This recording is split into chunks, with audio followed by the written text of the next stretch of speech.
Hello everyone, welcome to my channel. My name is Autumn. This video is primarily about the Visionary I Ching cards, but I did want to mention another deck related to it that I do have in my possession. I also want to talk about the casting the coins in the I Ching system, partly because it is the foundation to these visionary cards, and I think it's just wonderful to know that foundation, wonderful to know that extra information, certainly respectful to the very ancient system. And I also think providing some, like in anything really, when you provide a bit of context, it gives you the foundation, gives you a bit more substance, and I think you get a lot more out of it if you just understand where it's coming from. And if you don't know anything about the I Ching, or you know, other than you've heard of it, hopefully I can help you a little bit. But I don't want to get too much into the system, like really fully into it, otherwise it'll get too long. It really is more about these cards, but yeah, hopefully I can just provide a little bit of context for you. And I'll be mentioning the tarot because of course we're all tarot lovers, and I'm hoping that helps rather than hinders, but we'll see. If you just want to see the cards, then there'll be a timestamp somewhere below, and you can just head on over to that. I'm also putting somewhere in the description a link to another YouTube video. It's about maybe only 5 minutes long, and it just gives you a little bit more historical context maybe, and it might help watching that first even, and then coming back to this. It's only a very quick video, but it just gives you the little tiny intro, and then you can maybe head back to this one. Okay, let's begin. So I Ching is transliterated as the Book of Changes, and this idea of change is very central, very foundational to the whole system. It was a divination system, and still is. It's something like, I think, 7,000 years old. It's about from the 10th century, and it's evolved, and nobody knows quite sure who really started it. You know, one of those things. But we do have a few people who are associated to it, and in much later centuries, maybe the 5th century, around that time, Confucius was a scholar of it. Okay. Like I said, you can watch that little video that I'll link below, and it gives you just a tiny bit more of that. It's essentially a system of lines, and the coins are used to cast, just the way you would cast bones, the way you cast charms, you cast coins. And I have to say, these coins are really special to me. I bought them in China, and I've had them something like 20 years, 21 years. And my first casting was with bones. I moved on to coins, and then I eventually moved on to charms. And I still use my coins, I still use my bones. They just provide different energies, just like we use different decks, I suppose, in a way. This, I have to say, is possibly my bone casting is very connected to my ancestral work. Charms are like an everyday tarot deck, and this is possibly, you know, the most elegant divination, casting divination system that at least I've come across and that I've used. It's 3 coins. It's as simple as that. And every coin has, of course, 2 sides. And we have the yang and we have the yin. So with 3 coins, you have a possibility of 4 different types of throws. It's that simple. So you start with 3. You throw them, and you have 4 different possibilities. Okay, so I'm keeping it short, so I'm not going to go over everything. And what each formation or possibility does is it gives you a start to the trigram, which if you watch that video that I linked, you know what I'm talking about. But a trigram, just as the name implies, tri is 3. Okay, so we're looking at 3, making 3 lines. So you have these in your pocket, you throw them, and you create a line from this. So this is 2 yings and a yang, so it gives us a yang line. And trigrams and hexagrams, which I will come to, begin at the bottom. So we tend to have in the Western, we start from the top and go down, but it's a bottom-up approach. Okay, so here we have a yang line. you will throw them again. And I'm not going to do this over and over. That's also yang. I didn't throw very well, but anyway. So I'm not going to do this over and over, otherwise we'll be here forever. But let's say I cast this, I threw them down 3 times. I got 2 yangs, and then I got a yin line. Now, I'm hoping that's all nice and clear. So 2 yangs and a yin line. And a yang line is solid, yin is broken. So now you have your trigram. Okay, so this is how it first began. So with this amount of coins, with the 2 sides, you have the possibility of making 8 trigrams. But in later centuries, somebody came along and thought, yeah, it's not a lot really, is it, to encompass the whole human experience? I know. How about we take these trigrams and put them together? Because each trigram is very special, and we'll come to that, and they all mean something. But if we put 2 trigrams together, which is essentially, let's say I cast that, 2 yangs, a yin, and then I keep casting, I keep throwing, and write out the next 3 lines continuing on top. Okay, so let's say that I had a yang, and then let's say I had 2 yings. This now becomes what's known as a hexagram. Okay, so you've got 3 lines and you've got 2 sets of 3 lines put all together, and that is known as a hexagram. So now, with combining the two, all the different types of trigrams you can get, which is 8, now you can get as many as 64.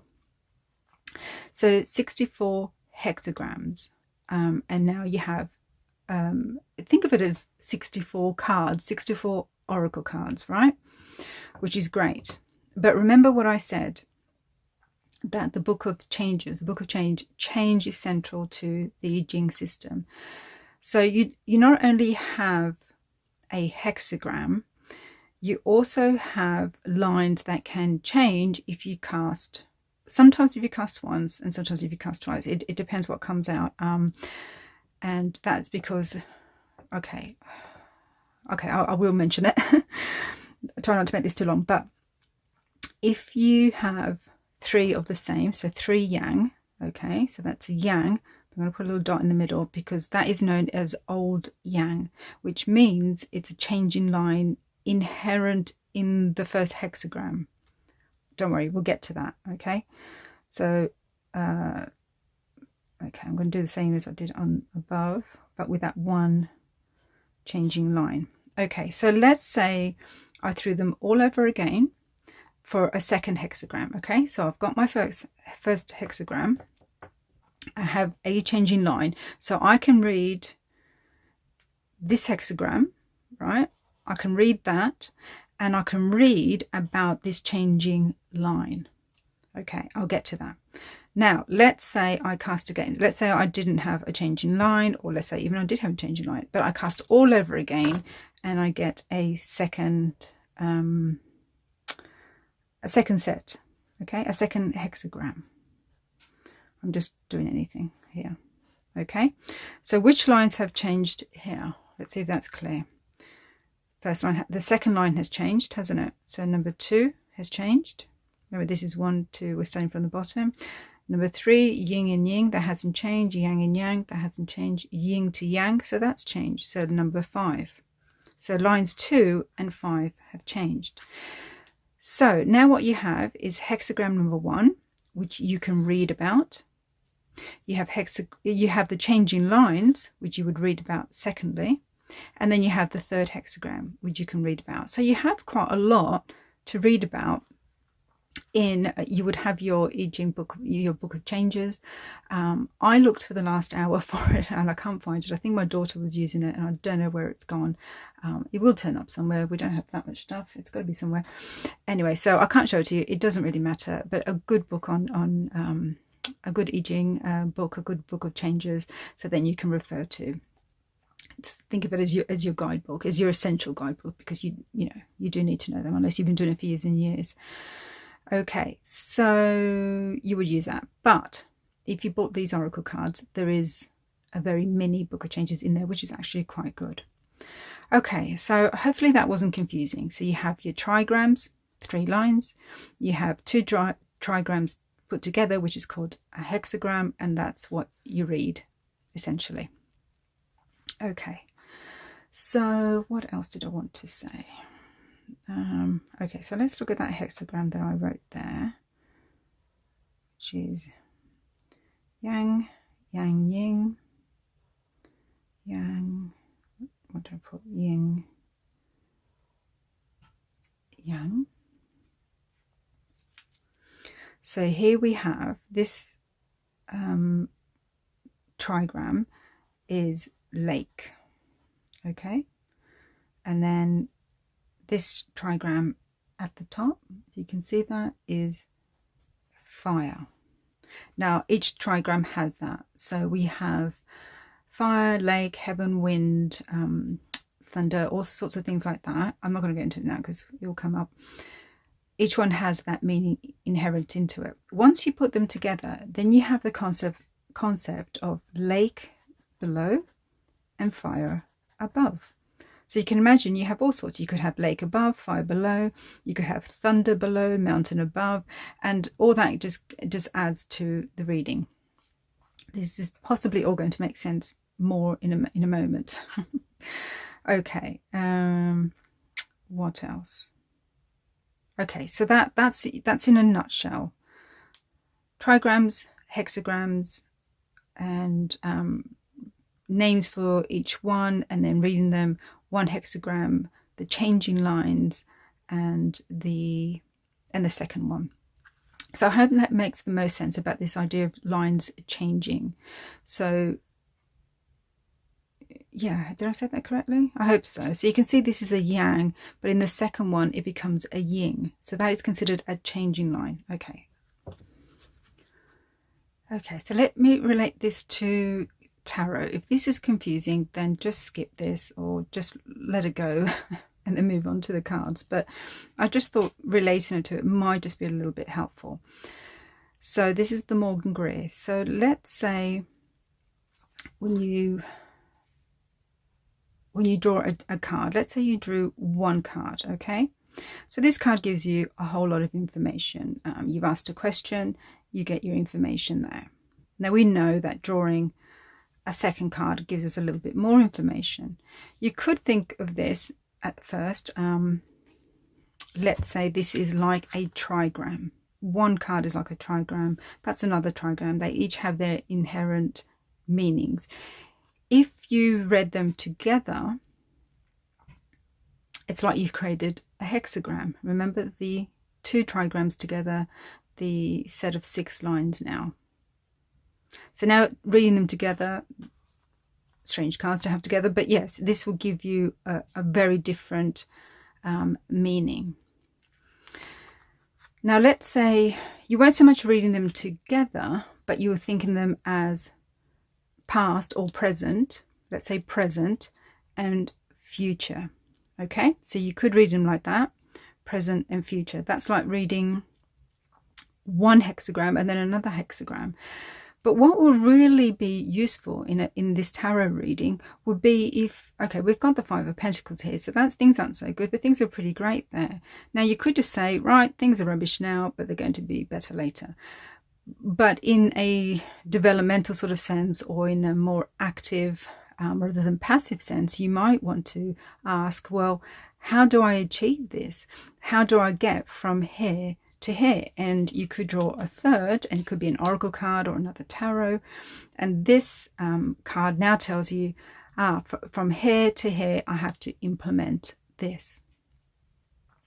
Okay, and I'm showing you this because this is the changing lines. So if you thought of that as one hexagram and that's another hexagram, and this is the future, because it's all about how, getting into the future. It is divination. And how do we get there, or what are the elements? It's not just how that specific question, that this was for the tarot, but it's how this change is happening, going to happen, could happen, best way to happen, what needs to happen, that sort of thing. All about transition. How do I transition from this card to this card? How do I change from this card to this card? How is this change going to happen?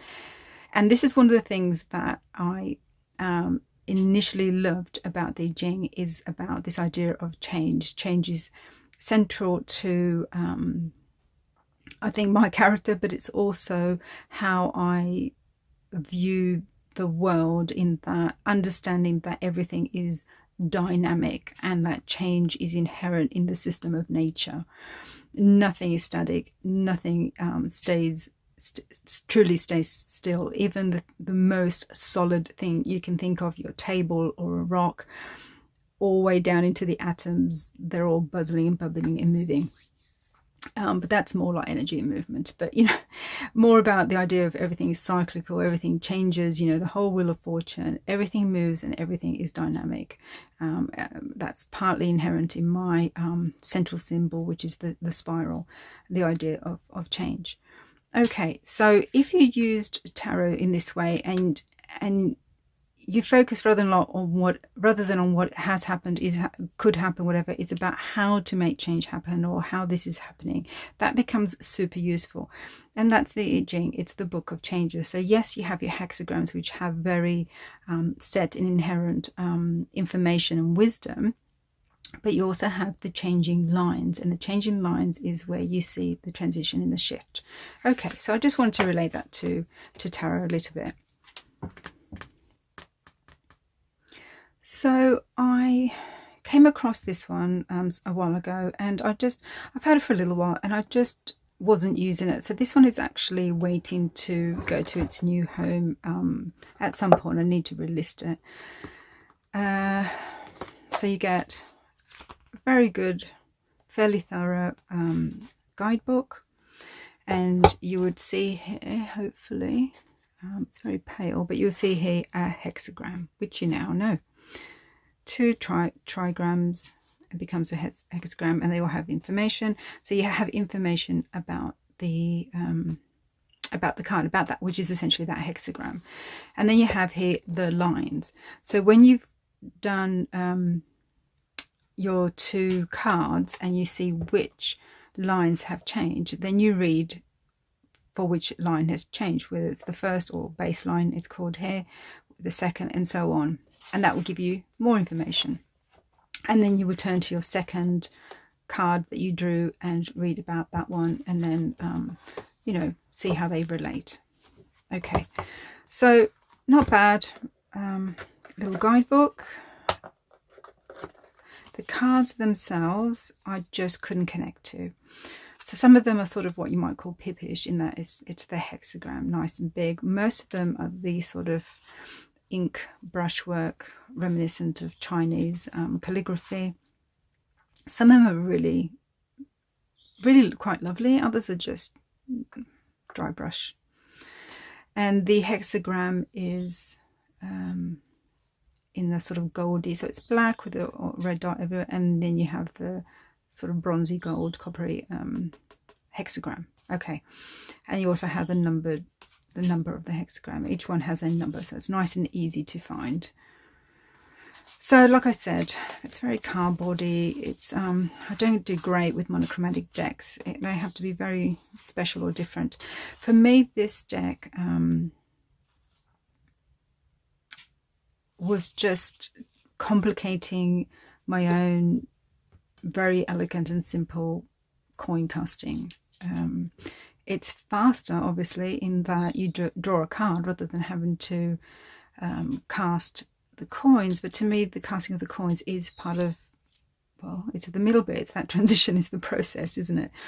So the process of doing it is part of the divination. It's not just getting to the end and working out what your hexagram is, but it's been in that place of focus and divination and connecting to the greater is.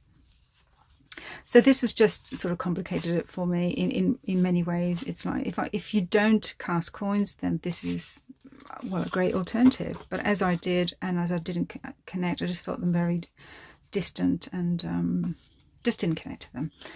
But you know, there are moments like when I see that one, or I quite like this, very hermity.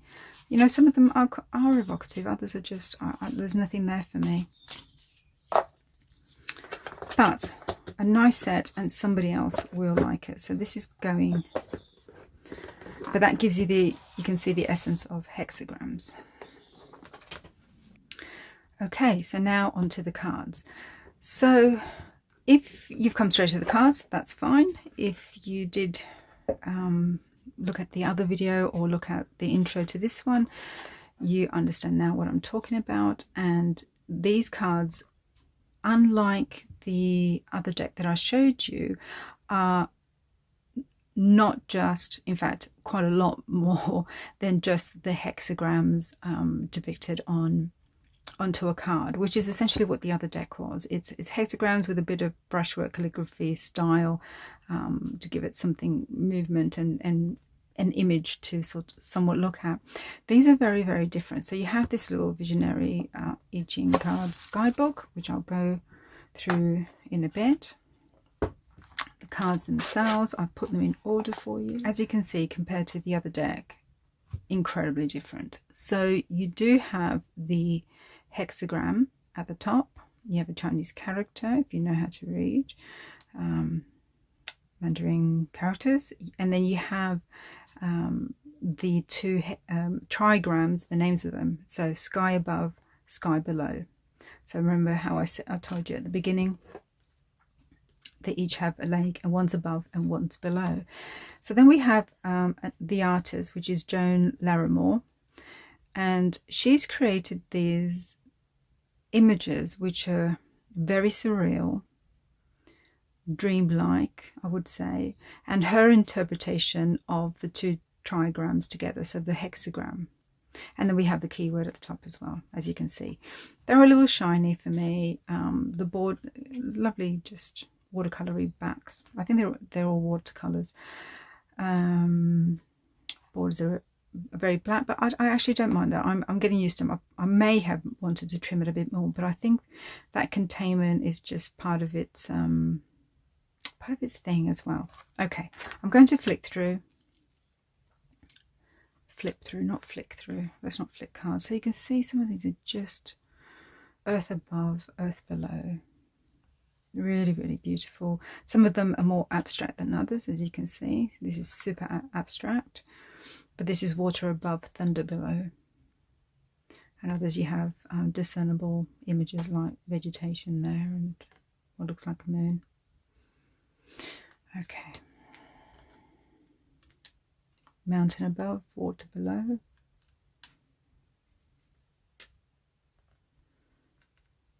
Water above, sky below. Sky above, water below. Okay, I'm going to stop talking. I think you can possibly read them anyway. Oh, I just love these stones. So, very different. You've got your hexagram, very tiny though, because these cards are based on the I Ching, but it's about something else completely as well. So this has now many more layers of divination, many more layers of reading. So you have your initial hexagram, you have the second hexagram, you've got the changing lines, and then you also have the artwork. So these are very, very contemplative to me. For meditation, you know, it's just for path working. Really beautiful. You could just sit with the image, I think. The image, the keyword.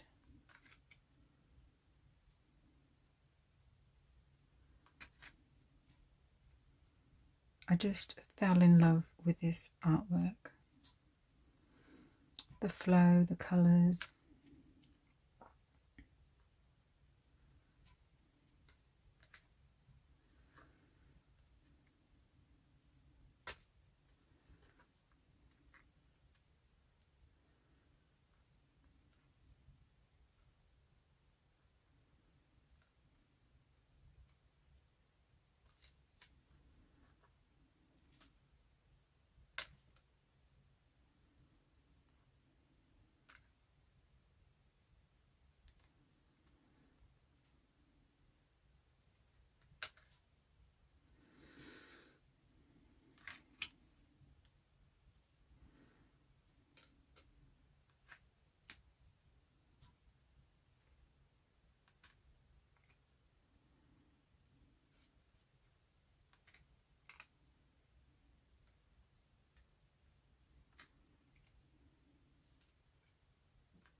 One of the wonderful things about the I Ching system is that it's very much like the tarot in that it covers the mundane, the very practical, it's very pragmatic, the very practical considerations of the decisions we need to make. Because it is divination, it is about making decisions. It isn't just about what could be or what will be, but it's about making those choices and having guidance on making the decisions, the choices in our lives. And yet it's philosophical, so it's also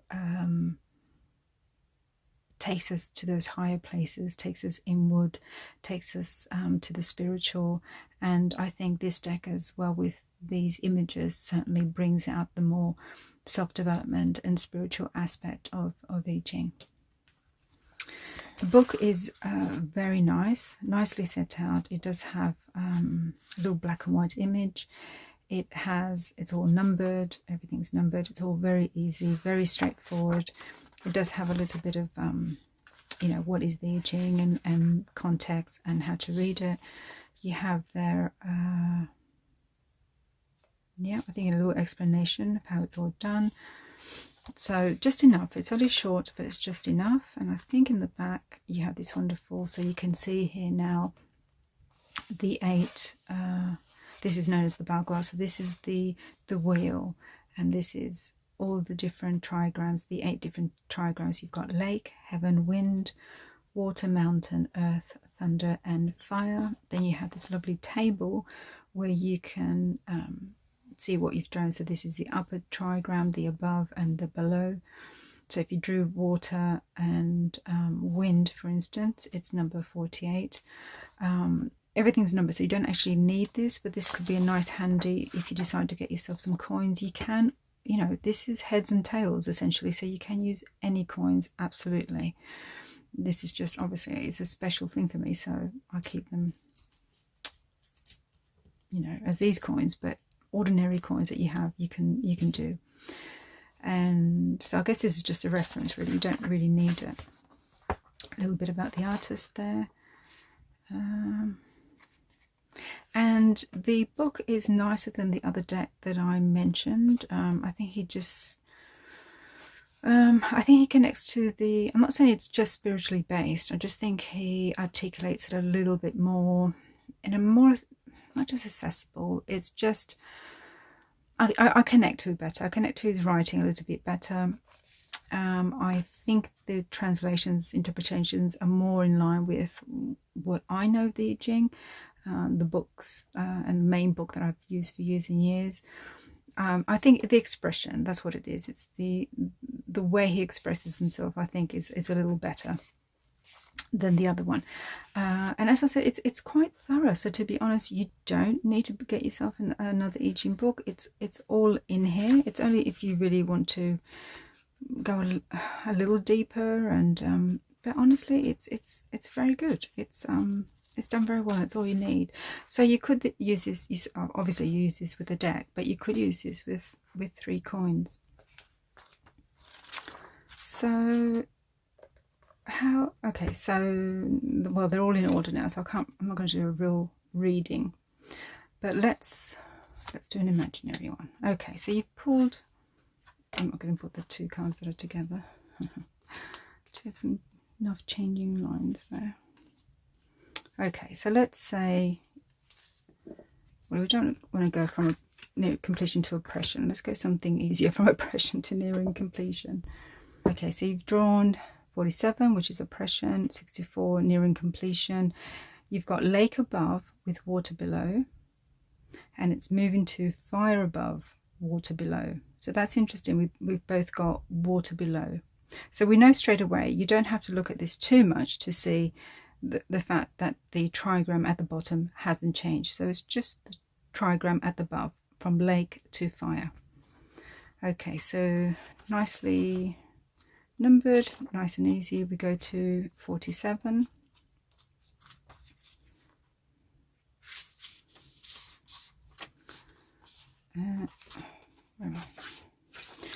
So you would read that. So you have oppression. One image of oppression is a dried up lake bed with scavenger crows stalking the shoreline.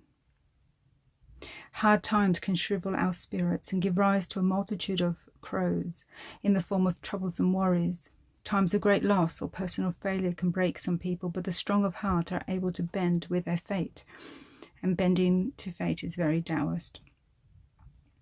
To endure hard times or even benefit from them, you are called upon to tap the deepest stratum of your identity, which is stronger than fate and incorruptible by even the harshest realities. So it goes on a little bit more.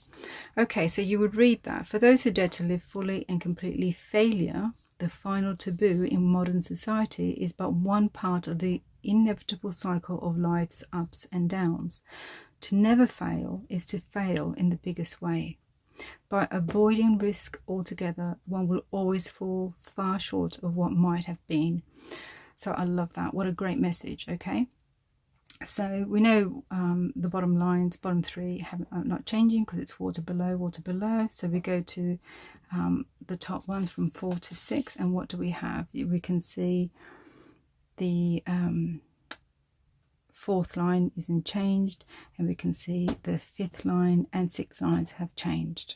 Okay, so that's you may not be able to pick it up there on the camera. Oh, lovely sun's coming. But we've got yang to yin and we've got yin to yang, but that doesn't matter. You just need to know that it's changed. So you would go to, so you have here the lines. Nicely reminds you that line 1 is at the bottom. So what did I say? 5 and 6. Okay, so now we go to line 5 because that is a changing line. And this gives us that. So we've read all that about oppression, and now we read. When you find that your best ideas and good intentions are stifled by bureaucrats, now this is governmental and military wordings often, but obviously you change it because it was, you know, this was an important part of the culture at the time, and the emperors, the monarchs, the people in charge would use the I Ching to work out how to, it was a system for strategy, you know, what decisions to make according to very strategic considerations. But obviously we can change that in our heads, or understand what bureaucrats means, you know, authority, that sort of thing. So when you find that your best ideas and good intentions are stifled by bureaucrats emitting red tape, your only course of action may be to suffer patiently. Consider your efforts as sacrifice to the gods of efficiency. Yeah, I love that. Okay, so that does require a little bit more possible interpretation on your part. You know, this isn't a tarot, that's a great word. This isn't a tarot or oracle deck that we're more used to, even though it is very much, it's only just come out, contemporary deck. It is based on this very ancient system. And I do love that he hasn't, he's barely overdone it, to be honest. He hasn't overdone the changes so that he's twisted it and made it sound so modern that he's lost the I Ching itself. So that's why I said this book is very good, that you could use, say, with the coins, or in you know, in any way that for actually reading the I Ching, right? Am I making sense there? Okay, so, but obviously it will require a little bit more effort than just a straightforward oracle deck, which you say, yes, do this in your life and that sort of thing. So when you find that your best ideas and good intentions are stifled by bureaucrats emitting red tape, so we can read that literally. We can think of something that we're trying to do at work, or the legal system, or some contracts, or some forms, and it's just, we're just getting this constant backlash, or you know, we're told we have to fill the form in again, you know, all that troublesome stuff. So that's the more literal. But you can also see, you know, red tape, this sort of, this binding of things that you're trying to get something done, some project out there, and there's just this another hoop that you've got to jump through. Essentially, it's saying your only course of action may be to suffer patiently. Consider your efforts a sacrifice to the gods of efficiency. So we have this idea of feeling oppressed, this difficult time, these worries that we have that are eating away at us. This changing line says that, you know, rather than pushing ahead, this may be something that you're going to have to flow through. We also have line 6 that's changed. The future suddenly grows brighter. Okay, so this is a little bit more hopeful, this one. You've been oppressed by bonds that can now be broken. So this is nice that we have this one change as well. Okay, we're kind of stuck in this thing, but they will be broken, and recent troubles are drawing to an end. Allow yourself to go forward and even kick up your heels a little bit. Okay, so be patient. We have this here, be patient, they will be broken, and so forth. So you can see we've got the reading of the card itself. We look at the lines that change. We've got that little extra. We've got this, not just so much extra, we've got that middle bit. Remember, like I said in the 3 tarot cards, that middle bit, the transition. This is the bit that is shifting now. And then you've got the 64, which is the last card. And then you would read the message for this card. The situation is incomplete, but the chaos of the past is giving way to order.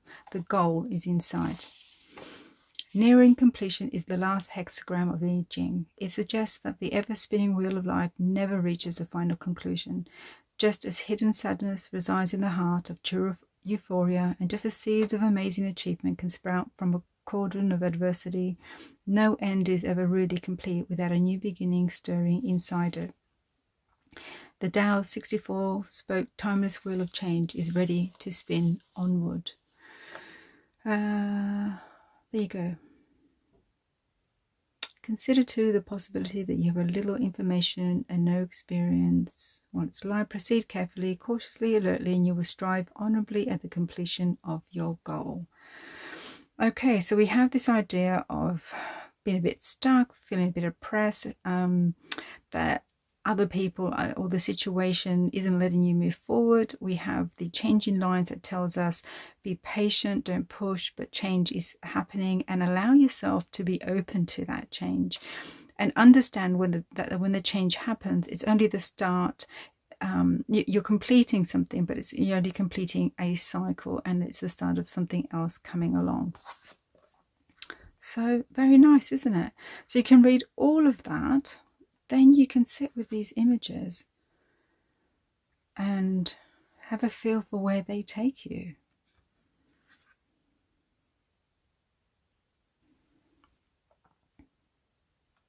The I Ching has played an ongoing role in my life, and it began with an interest in Taoism, and Taoism is a thread, a very strong thread that runs through my life and my beliefs, and I'm heavily influenced by it, but maybe that's a little bit misleading. It's more that the way I lived my life and the insights and wisdom that I gained from experience, I discovered that the Tao made sense to how I was seeing the world anyway.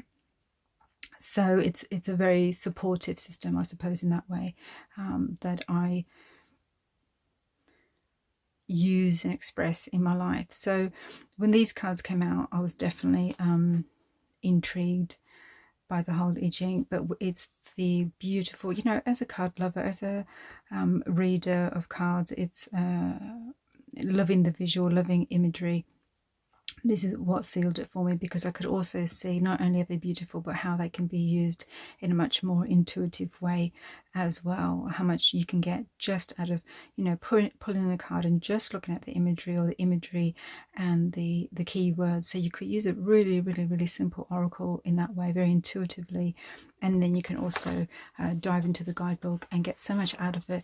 But it's not complex. It's put together very well, much like the I Ching book, it's put together very concisely, efficiently, logically. So there's all of that, and it's a very logic-based system in many ways. And I love that this sort of balance, these cards balance that out with the logic and the pragmatism, with something extremely intuitive, very and spiritual. Hopefully that was helpful for you. Thanks so much. Blessings.